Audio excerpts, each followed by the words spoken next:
It's a little before 6, and the coffee's still too hot to drink. You ease the back door open the way you always do, slow, so the hinge doesn't complain, and you step out onto the porch in your socks. The grass is gray with dew. Nothing's moving yet. And then, from somewhere up in the maple, one clear whistle cuts across the whole yard. Another follows it. A bright, rising run of notes, sharp enough to turn your head. You look up, and there he is. A red cardinal on a bare branch, throat working, singing straight out into the cold. Here's the thing you've probably half noticed for years without ever saying out loud. He didn't start when the sun came up. He started when you came out. Day after day, the same small coincidence you appear, and within a minute the cardinal sings. It feels personal. It feels like he's been waiting on you. So is he. Is that song actually meant for you? The real answer is stranger and quieter than a simple yes, and once you know what's going on in that little red head, you won't hear the morning the same way again.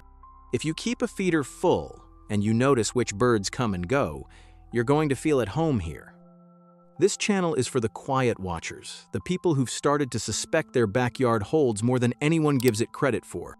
Subscribe if that's you, and stay close. What we do here is take the ordinary birds outside your window and hand them back to you as the genuinely remarkable animals they are.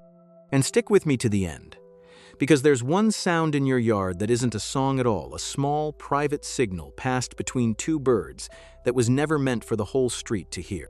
Once you can pick it out, you'll understand you've been overhearing a conversation this entire time. Start with a simple question. Why is the cardinal even awake to greet you? Cardinals have unusually large eyes for their body size, and those big eyes pull in light when the yard is still half dark. They're built for the dim edges of the day. So, out of all your backyard birds, the cardinal tends to be the first one at the feeder at dawn and the very last to leave it at dusk, feeding in a kind of light most other birds have already quit on. Which means when you shuffle out at first light, you aren't waking him. He's been up a while. You've simply stepped into the hours he was already keeping. The two of you, without ever arranging it, run on the same clock. It's tempting to hear that whistle as a hello. It isn't, not in the way you'd hope. That loud, ringing song, the rich cheer, cheer, cheer, the rolling birdie, birdie, birdie, is first of all a territorial announcement. The male climbs to a high, open perch and broadcasts the borders of the yard he's claimed.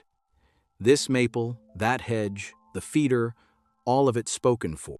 On a good morning, you'll hear a rival answer back from 2 yards over, the two of them trading near identical phrases, each measuring the other. He sings to hold his mate close, too. So no, the song isn't addressed to you. But sit with what that actually means. You live inside the borders of something a wild bird defends every single morning, and to him, you're not an intruder in it.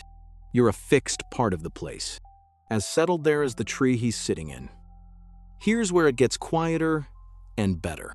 Listen for a short metallic chip, a single hard tick of sound, low in the shrubs, easy to lose under the song. That little chip is the cardinal's contact call, and it does a completely different job. Where the song is thrown out to the whole world, the chip is aimed at one bird, his mate. A pair will trade these chips back and forth all day to keep track of each other while they forage and cover a soft, still here, passed between them through the leaves.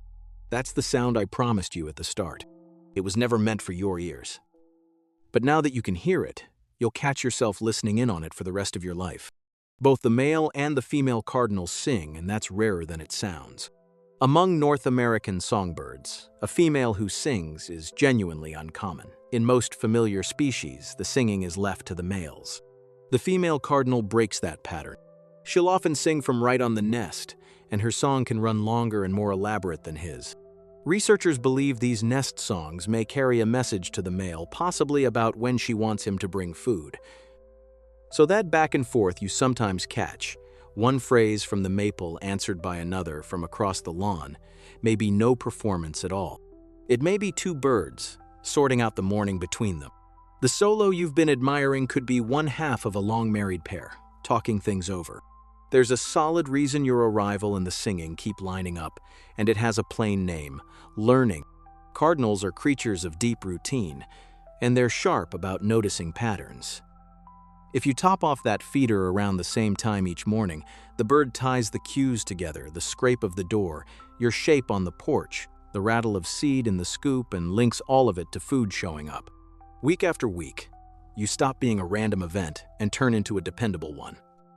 Watch closely, and you'll see some of them start arriving a touch early, parked in the dogwood, waiting on you. What that can feel like, from where you're standing, is that he knows you.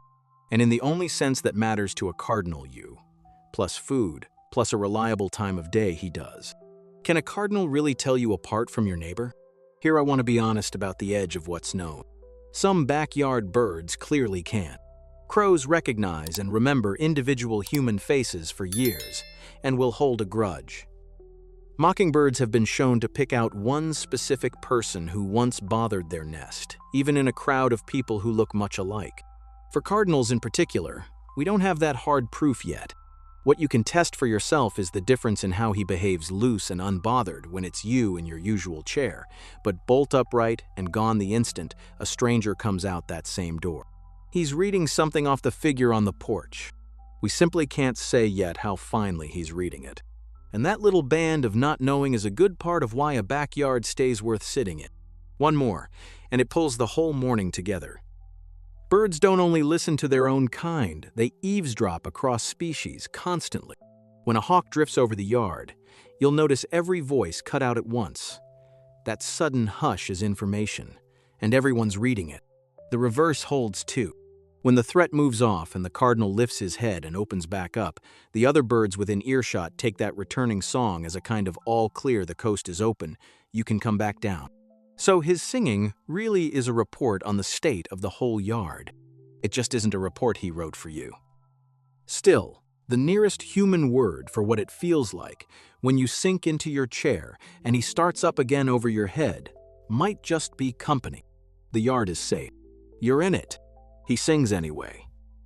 So tomorrow, a little before 6, when you ease that door open and step out into the gray and the wet grass, hold off a second before you decide what you're hearing. The whistle from the maple isn't a greeting penned for you, and somehow that's the better story. It means a wild bird, awake on his own hours, guarding his own ground, talking to his own mate, has quietly folded you into the safe and ordinary shape of his morning. You never asked to belong to a cardinal's world. You just kept turning up, and he made room. I'd love to hear your version of this. Tell me about the one bird in your yard that finally made you feel recognized the first morning you stepped outside and thought, that one's watching me. Leave it down in the comments. I read them. And those are the stories that make this whole thing worth doing. Pour the next cup. He'll be out there in the morning. So will you. I'll see you on the porch.